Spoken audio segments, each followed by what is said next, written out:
Terima kasih sampai detik ini penyertaan-Mu sempurna atas kami.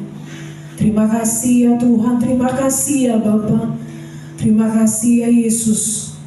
Terpuji-pujilah nama-Mu Tuhan kekal sampai selama-lamanya.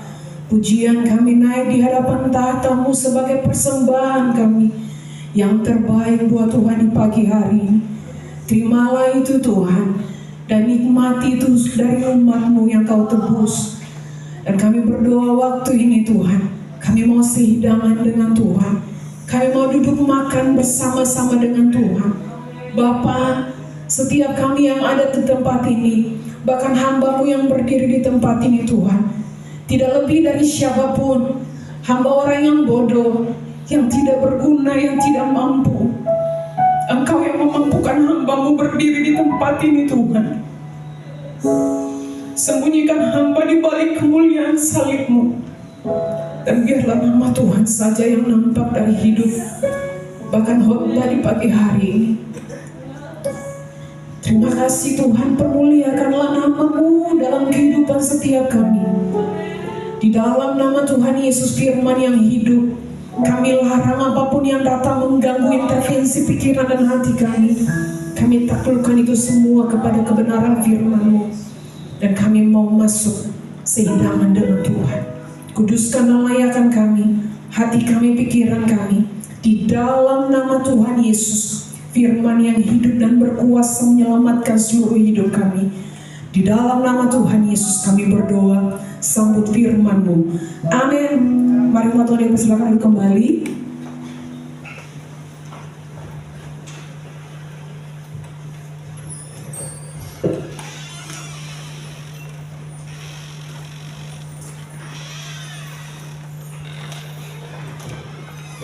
Ya, shalom. Shalom, Yesus. Amin. Selamat berjumpa kembali. Dan terima kasih buat kesempatan dan kepercayaan dari Bapak Gembala, buat saya berdiri untuk menyampaikan apapun yang menjadi pesan Tuhan, bahkan hati Tuhan bagi setiap kita hari-hari ini. Mari sama-sama kita akan buka dari firman Tuhan, Kejadian 4.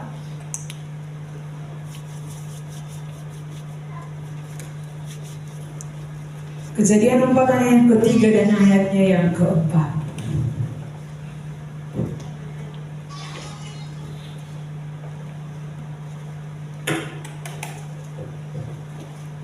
Kalau Bapak Ibu semua sudah dapat, kita akan baca secara bersama-sama. 1, 2, 3. Persembahan. Setelah beberapa waktu lamanya, maka Kain mempersembahkan sebagian dari hasil tanah itu kepada Tuhan sebagai persembahan. Habel juga mempersembahkan korban persembahan dari anak sulung kambing dombanya, yakni lemak-lemaknya. Maka Tuhan mengindahkan Habel dan korban persembahannya itu. Setelah beberapa waktu lamanya, maka Kain mempersembahkan sebagian dari hasil tanah itu kepada Tuhan sebagai korban persembahan. Habel juga mempersembahkan korban persembahan dari anak sulung kambing dombanya, yakni lemak-lemaknya. Maka Tuhan mengindahkan Habel dan korban persembahannya itu.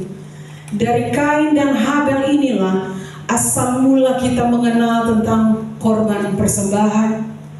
Dari Habel dan Kain inilah kita mengerti dari persembahan yang baik dan persembahan yang terbaik.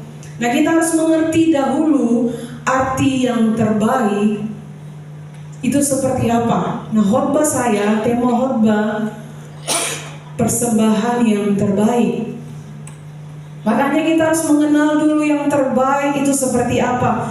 Jangan sampai yang terbaik kita tidak punya, tapi kita coba untuk mempersembahkan kepada Tuhan. Makanya Tuhan tidak mengindahkannya. Makanya harus mengerti dulu yang terbaik itu apa, supaya ketika kita mempersembahkan itu, selain yang terbaik, jangan persembahkan kepada Tuhan. Nah, terbaik dalam bahasa Ibrani-nya adalah reisit. Reisit itu artinya seperti, artinya dari yang terbaik di antara yang terbaik. Ya. Terbaik dalam bahasa Ibrani artinya resid, itu memiliki arti yang terbaik dari yang terbaik, atau buah sulung. Seperti yang Habel berikan buat Tuhan, itu dari anak sulung kambing domba. Makanya yang terbaik, yang Tuhan indahkan, yang Habel berikan, yang terbaik itu anak sulung domba, kambing domba yang dia punya, dia kasih kepada Tuhan. Makanya ketika Tuhan lihat itu, Tuhan mengindahkannya dan korbannya. Contoh, saya memberikan contoh yang terbaik ya. Dari semua kain misalnya ya, saya memiliki kain, misalnya ada kain tenun, kain batik, kain wol, kain apa lagi, satin, kain spandex dan sebagainya, dan kain sutra ya. Yang terbaik kalau kain tenun hari-hari ini harganya mahal ya, mahal. Tapi dari yang terbaik ini ada yang lebih terbaik, ada yang terbaik lagi dari yang cuma tenun ini. Ada kain sutra. Jadi artinya terbaik itu artinya adalah yang terbaik dari yang terbaik. Kalau dalam bahasa Indonesia diterjemahkan terbaik itu artinya yang paling baik. Ya. Jadi dari semua kain yang terbaik yang saya punya, yang paling baik itu kain sutra. Karena harganya mahal. Yang mahal atau yang memiliki nilai yang tinggi, sudah pasti itu kita akan jaga, kita akan rawat, kita akan betul-betul perhatikan kain itu. Cara cucinya harus bagaimana, cara rawat kain sutra itu harus seperti apa. Yang terbaik itu artinya yang paling baik yang kita miliki dari hidup ini, kita persembahkan buat Tuhan.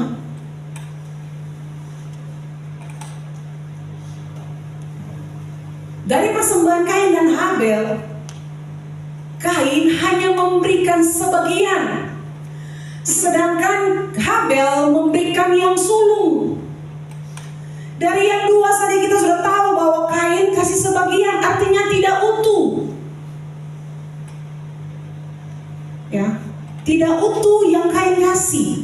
Tetapi Habel memberikan yang terbaik, artinya yang sulung, buah sulung itu artinya dari seluruh yang dia punya, dia kasih itu yang terutama. Ya, ada anak kambing yang pertama, yang lahir pertama, yang lahir kedua, yang lahir. Tapi yang Habel kasih itu yang pertama-tama yang Tuhan percayakan dalam kehidupannya. Ya. Ketika dia berternak dan dia punya kambing domba yang terbaik, dia angkat itu yang sulung. Yang terbaik yang dia kasih, bukan yang masih lahir pertama, lahir kedua, tidak, tapi dia kasih yang sulung. Artinya dia kasih yang terbaik dari semua yang dia punya.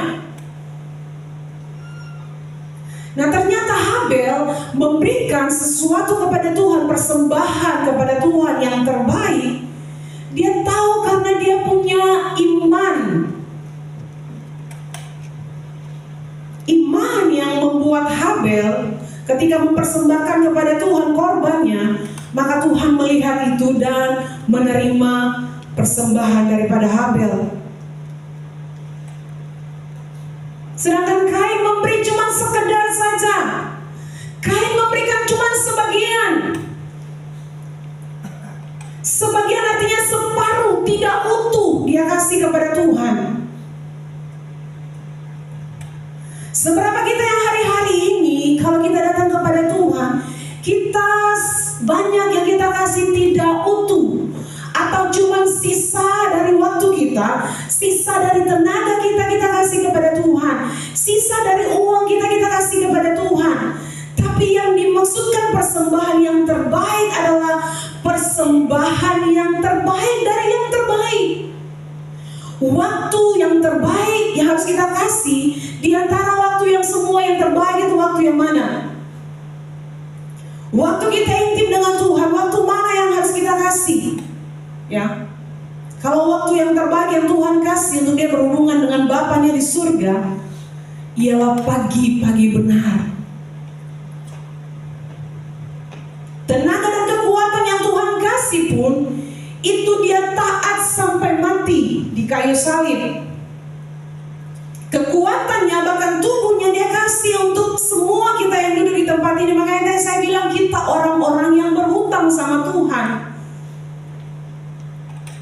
Jadi kalau sampai hari ini kita belum memberikan persembahan yang terbaik, berarti kita belum mengenal Tuhan dengan benar. Ya, mari sama-sama kita buka dalam Ibrani 11 ayat yang keempat.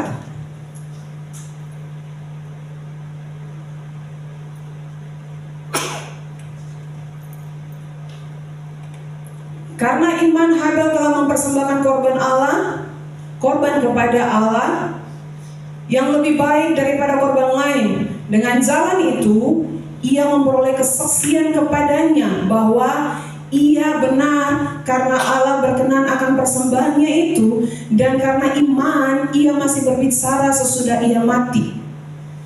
Nah, kalau dalam terjemahan firman Allah yang hidup, di situ dikatakan karena imanlah Habel menaati Allah dan membawa persembahan yang lebih menyukakan hati Allah daripada persembahan Kain. Allah menerima Habel dan membuktikan ini dengan menerima persembahannya. Dan meskipun Habel sudah lama mati, kita masih dapat mengambil pelajaran dari imannya kepada Allah. Nah, karena iman Habel, iman yang dimaksudkan di sini dari bahasa aslinya, ya. Iman dari bahasa asli yang dimaksudkan di sini itu dia setia, kesetiaan yang penuh, artinya dia bergantung sepenuhnya sama Tuhan. Iman dari bahasa asli, ya, dari bahasa Yunani itu artinya kesetiaan. Dia bergantung atau memiliki ketergantungan kepada Kristus untuk keselamatan. Karena Habel tahu bahwa Kristus adalah jaminan. Habel tidak mau bergantung pada apapun selain cuma pada Tuhan. Nah, hari-hari ini iman kita kemana? Percaya kita kemana? Ya. Iman dari bahasa asli Yunani artinya pistis. Ya, pistis itu artinya yang terutama. Dia memiliki ketergantungan hanya kepada Tuhan. Sampai mati dia tetap bergantung sama Tuhan. Nah, iman yang Habel punya sama dengan iman yang daripada Abraham. Makanya Abraham ketika dia mempersembahkan ayat yang selanjutnya, ya, ketika Henok, bahkan ketika Nuh, ya, karena iman Abraham taat ketika ia dipanggil, ayat yang ke-8, ketika ia dipanggil untuk berangkat ke negeri yang akan diterimanya menjadi milik pusakanya, lalu ia berangkat dengan tidak mengetahui tempat yang ia tujui. Jadi iman yang dimaksudkan di sini adalah pistis, yang dia bergantung sepenuhnya buat Tuhan. Dia yang tahu mau kemana, dia tidak tahu mau kemana, dia tidak tahu arah tujuannya ketika Tuhan suruh dia hanya pistis, artinya dia hanya taat, dia hanya setia, ya, kepada Tuhan tanpa tahu tempat yang dia tuju. Karena dia bergantung, dia keutamaan daripada Abraham dan Habel, dia memiliki ketergantungan kepada Tuhan. Ketergantungan kita hari-hari ini di apa? Apa yang mempesona hati kita hari-hari ini? Kalau bukan Tuhan, berarti kita lagi salah dalam fokus. Abraham tidak tahu. Abraham cuma taat, lakukan saja karena iman pistis inilah. Karena bergantung sepenuhnya yang terutama yang Abraham tahu dari hidupnya, makanya dia tetap jalan tanpa dia tahu tempat yang dia tuju. Makanya ketika dia mempersembahkan Ishak, Tuhan memandangnya, dan itu yang terbaik. Masa Tuhan sudah janjikan anak dari Ishak, Abraham bisa punya keturunan seperti bintang di langit dan pasir di laut. Tapi ketika Tuhan bilang, ketika suara Tuhan datang, Abraham kasih Ishak, persembahan Ishak buat saya. Abraham tidak berpikir, nah Tuhan kan janji kepada saya bahwa lewat Ishaklah saya punya keturunan seperti bintang di langit dan pasir di laut. Tapi ketika Tuhan sudah minta, bagaimana semuanya bisa terjadi? Tapi karena iman, karena pistis yang daripada Abraham punya, dia bergantung, hal yang terutama yang dia punya adalah bergantung kepada Tuhan, tidak yang lain. Makanya dia tahu ketika dia pergi, ya, bujangnya bertanya, Tuhan, sudah ada kayu bakar, mana korban? Tapi Abraham bilang, Tuhan yang akan menyediakannya. Dia benar-benar bergantung, tidak mau lepas sama Tuhan. Makanya hari-hari ini kita harus mengerti yang terbaik itu yang mana, supaya hanya yang terbaik yang bisa kita persembahkan buat Tuhan. Kalau yang tidak terbaik jangan persembahkan, karena pasti ditolak oleh Tuhan. Firman Tuhan ini saya sudah siapkan beberapa minggu yang lalu pada saat doa puasa. Tapi Tuhan bilang belum waktunya. Ya. Satu kata yang saya dengar, Tuhan ingatkan terbaik. Terbaik yang Tuhan mau, bukan yang baik. Yang terbaik yang aku cari, yang utuh, yang lengkap. Tidak separuh, tidak sebagian.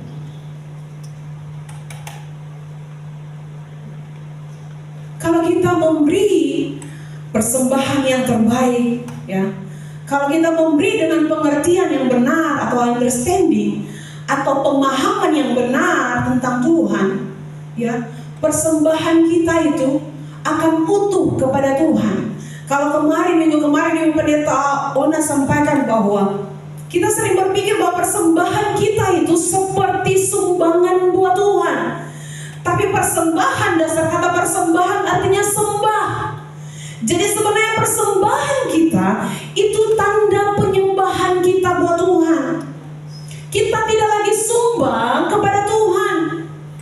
Kita tidak lagi sumbang untuk pekerjaan Tuhan, tapi kita lagi memberi karena kita tahu kita mengasihi Tuhan.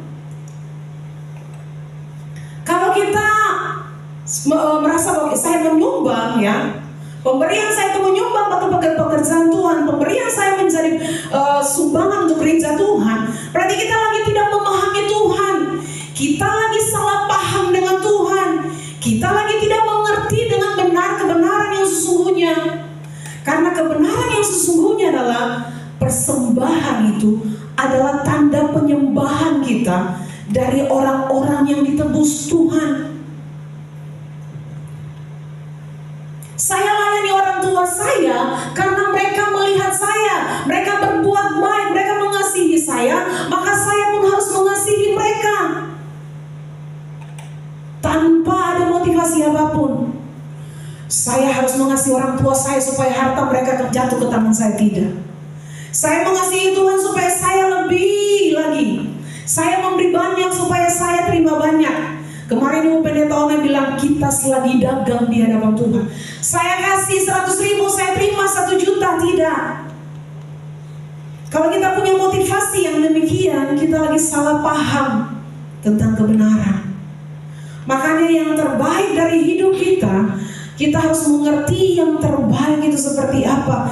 Yang terbaik artinya dari yang terbaik itu yang paling baik, yang terbaik itu ada. Ya. Waktu yang terbaik kita dengan Tuhan, waktu Tuhan dengan Bapaknya di pagi-pagi benar, ya. Dari seluruh kehidupan kita, yang melekat pada kita itu semua milik Tuhan. Mau nafaskah, ya, bahkan rambut di kepala pun itu Tuhan yang menumbuhkannya, Tuhan yang membuat proses sampai rambut ini bertumbuh. Ketika jatuh rontok digunting bisa tumbuh kembali, itu Tuhan yang buat, bukan kita yang buat. Setiap berkat yang kita dapat hari-hari ini itu semua cuma karena kepercayaan Tuhan. Tidak ada satupun status kepemilikan atas apa yang kita punya, ya. Bahkan kalau hamba, ya, seorang hamba itu dia punya statusnya, dia cuma bisa bernafas. Semua hak dan kewajibannya dia punya semua itu ditarik, digenggam oleh tuannya, ya, itu dulos, ya. Dia cuma punya hak bernafas. Makanya ketika waktu pelantikan pendeta di Ambon, satu kata yang buat saya sangat terpukul, dulos. Saya tahu bahwa Tuhan saya punya hak ini cuma bernafas, tapi ketika hak itu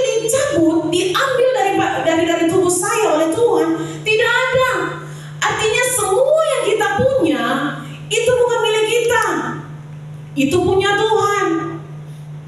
Makanya pernah saya nonton satu video, ketika satu hamba Tuhan dia berkhotbah, tiba-tiba dia bilang, siapa di sini yang mau kasih kunci mobilnya buat saya?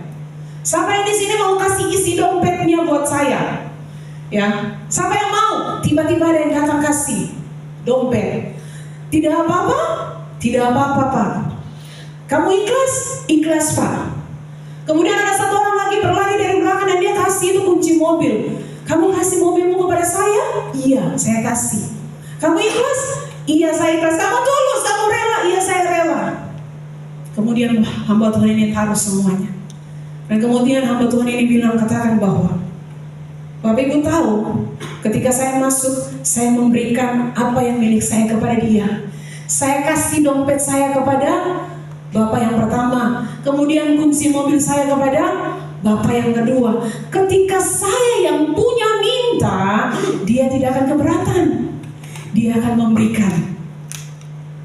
Karena itu bukan punyanya. Ya. Karena dompet itu bukan punyanya. Karena mobil itu bukan punya dia, makanya dia kasih. Nah, kita harus mengerti semua yang ada pada kita itu milik Tuhan. Jadi seharusnya ketika Tuhan suruh minta kasih, kita harus seperti dengan Abraham bergantung sepenuhnya dan kita akan kasih kepada Tuhan.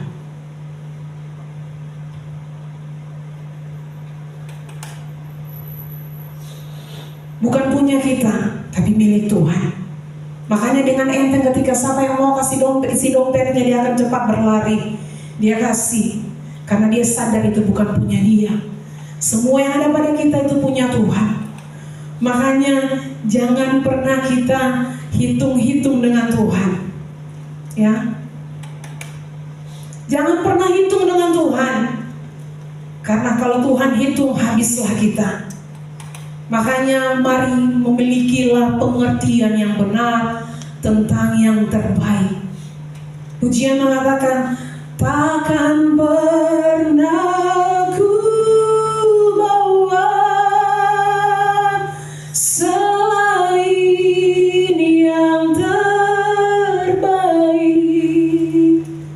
Selain yang terbaik, ya, jangan pernah bawa kepada Tuhan. Karena Tuhan cuma cari yang utuh. Tuhan cari yang lengkap, yang utuh, yang terbaik dari kita. Bagaimana supaya kita bisa memberikan yang terbaik bagi Tuhan? Bagaimana caranya supaya saya bisa memberikan yang terbaik buat Tuhan? Yang pertama, milikilah pengenalan yang benar akan Tuhan. Orang yang memiliki pengenalan atau pemahaman yang benar tentang Tuhannya, dia pasti akan maksimal dalam memberikan persembahan yang terbaik. Bukan saja uang, tenaga kah, waktu kita kah. Saya bilang buat satu kekasih, sepertinya kalau di waktu-waktu ketika bangun tidur itu ada waktu yang terdesak karena waktu sudah jam kerja misalnya, sudah harus urus anak ke sekolah jam 7. Sepertinya waktu jam 5 sepertinya kurang. Dan ternyata waktu yang terbaik yang Bapak kasih, yang Tuhan kasih tunjuk kepada setiap kita, pagi-pagi benar. Makanya kita harus memahami tentang Tuhan, memahami Tuhan tuh mau yang bagaimana, Tuhan tuh mau saya kasih yang bagaimana, yang baik saja kah atau yang terbaik? Kalau selama kita masih punya yang baik dan kita persembahkan, ya, atau kita cuma kasih sebagian atau separuh waktu kita, separuh tenaga kita, nanti sudah sakit dulu baru mau melayani Tuhan, nanti sudah tidak ada waktu, kadang-kadang mau minta untuk melayani tidak ada waktu. Satu kesaksian ada pernah, ya, saya pernah saksikan ini di Lara. Ada satu keluarga, mereka pindah dari Ambon dan mereka berulang-ulang kali diminta oleh Bapak Gembala, Ibu Gembala untuk mereka melayani di tempat ini. Tapi dengan begitu berulang-ulang pun mereka tolak. Aduh Bapak, jangan marah, kami belum ada waktu. Setiap hari, setiap minggu, setiap kali berjumpa di gereja, Bapak Gembala, Ibu gabung sama-sama. Singkat cerita, akhirnya dari yang minta sampai saya minta lagi.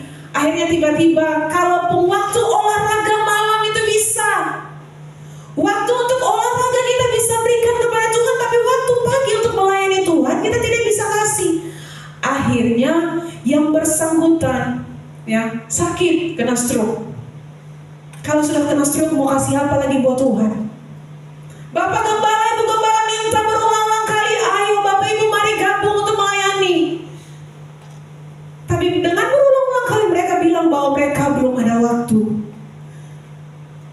Saya masih sibuk, saya masih urus ini dan itu. Makanya kalau kita mengerti dengan benar siapa Tuhan kita, Dia Raja yang menebus hidup kita, persembahan kita pasti yang terbaik buat Tuhan. Yang kedua, miliki iman yang sejati. Iman yang benar yang dimiliki Habel adalah tanda kesetiaannya. Iman yang dimaksudkan arti yang pertama kesetiaan, dan yang kedua dari yang kesetiaan itu artinya bahwa dia bergantung, yang terutama dari hidupnya seluruhnya dia bergantung sama Tuhan. Karena Tuhan itu jaminan hidupnya, tidak ada yang lain. Makanya Habel berani untuk kasih yang sulung kepada Tuhan. Mari Bapak Ibu cek kembali, apakah kita mengerti tentang hal yang terbaik yang harus kita berikan kepada Tuhan? Kalau hari-hari ini kita sibuk, berarti kita belum kasih yang terbaik buat Tuhan. Paksakanlah tubuh ini, karena tubuh ini pun akan tunduk kepada semua kehendak Tuhan. Tubuh ini akan kembali menjadi debu.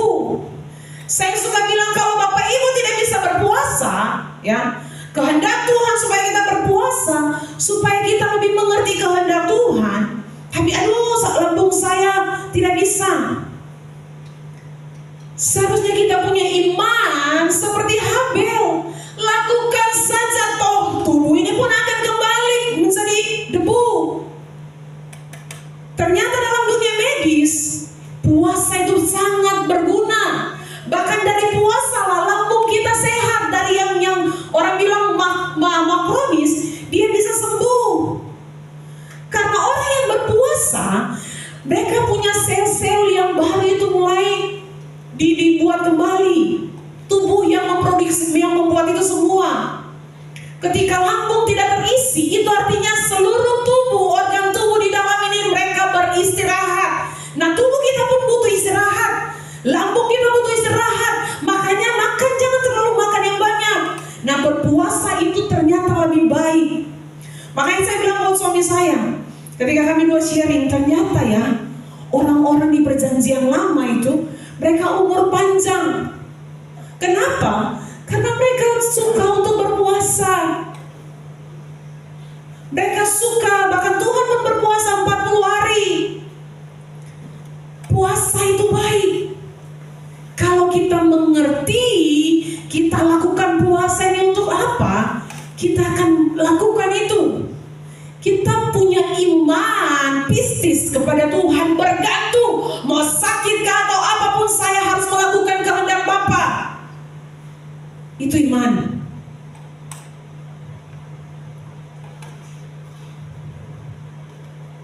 Bukankah mati itu untung? Kalau kita cuma berpikir, nanti lambung saya begini dan nanti saya mati. Bapak Ibu, kalau kita takut mati, berarti kita belum benar-benar mengenal Tuhan. Makanya untuk memberi persembahan yang terbaik, mari milikilah pengenalan yang benar, milikilah iman yang sejati yang dipunyai Habel dan Abraham. Bergantung sepenuhnya sama Tuhan. Kalau Tuhan belum jawab doa kita, iman yang Habel punya bergantung tetap melekat pada Tuhan. Dia tidak setia atau tidak berpindah. Ada sesuatu Tuhan yang jawab lagi, jadi saya berubah setia, sudah tidak. Tapi iman yang sesungguhnya yang mereka punya adalah kesetiaan. Pistis itu bergantung pada Tuhan sepenuhnya. Sekalipun saya tetap sakit, saya tetap akan memilih untuk melakukan kehendak Tuhan. Sekalipun saya ditolak, saya tetap tetap akan melakukan kehendak Tuhan. Itu persembahan yang terbaik buat Tuhan. Jadi setia Habel dan setia ketaatan dan iman yang dipunyai Habel dan Abraham sama di hadapan Tuhan. Kita memiliki pengenalan yang benar dan iman yang sejati. Itu semua lahir cuma satu, keintiman dengan Bapa di surga. Kita tidak akan pernah bisa untuk memiliki pengenalan yang benar. Kita tidak akan bisa punya iman yang sejati kepada Tuhan kalau kita tidak punya keintiman dengan Bapa. Saya kenal dengan pasangan saya karena saya selalu intim dengan dia. Saya selalu punya waktu yang banyak dengan dia. Saya akan mengerti dia, saya akan memahami dia, saya akan tahu bagaimana saya memperlakukannya ketika saya intim dengan dia. Makanya ketika kita tahu Tuhan itu apa, siapa, dan bagaimana kita harus memperlakukannya, mari intimlah dengan Tuhan. Bergantung sepenuhnya buat Tuhan. Karena cuma bergantung pada Tuhan, semua apa yang kita berikan bagi Tuhan, persembahan, pasti kita akan mengerti dan kita akan kasih yang terbaik dari semua yang kita punya. Ya, bahkan ketika satu kesaksian, ketika saya belajar untuk memberi, kadang-kadang saya berpikir begini, kalau persembahan, ya, saya kasih ke anak saya 5.000 misalnya, saya berpikir begini, yang timbul di pikiran dan hati saya seperti ini. Saya makan satu hari, ya, saya makan satu hari, saya beli ikan di pasar 50.000, sayur harus 10.000, ya, harus ada sambal, harus ada tempe tahu, itu sudah lebih dari 5.000. Sedangkan saya makan setiap hari, sedangkan saya kasih persembahan ke anak saya itu 1 minggu 1 kali. Apakah saya adil dengan Tuhan? Tidak. Kalau saya pikir saya setiap hari saya makan lebih dari 5.000 atau 10.000, ya, sedangkan kalau persembahan kita kasih setiap minggunya misalnya, ya, paling banyak 10.000, berarti kita lagi tidak adil dengan Tuhan. Ingat, memberi atau persembahan kita itu bukan seperti kita menyumbang untuk Tuhan. Persembahan itu adalah tanda kita menyembah atau mengasihi Tuhan. Tanda kasih kita kepada Tuhan. Bukan wajib saya memberikan persembahan, jadi mau 5.000, 10.000 terserah. Ya, mari memilikilah pikiran atau pemahaman yang benar tentang Tuhan. Ya, tidak ada yang lain yang bisa kita kasih selain seluruh tubuh kita. Firman Tuhan katakan, persembahkanlah tubuhmu sebagai persembahan yang kudus, yang hidup hanya kepada Tuhan. Itulah ibadah yang sejati. Persembahan yang terbaik itu akan lahir dari pengenalan kita akan Tuhan. Persembahan yang terbaik itu lahir ketika kita punya iman yang sejati kepada Tuhan, bergantung sepenuhnya sama Tuhan. Supaya semua itu kita bisa dapat, mari tetaplah punya keintiman dengan Tuhan. Amin. Untuk firman Tuhan, saya tibakan firman Tuhan sampai di sini. Kalau nanti musik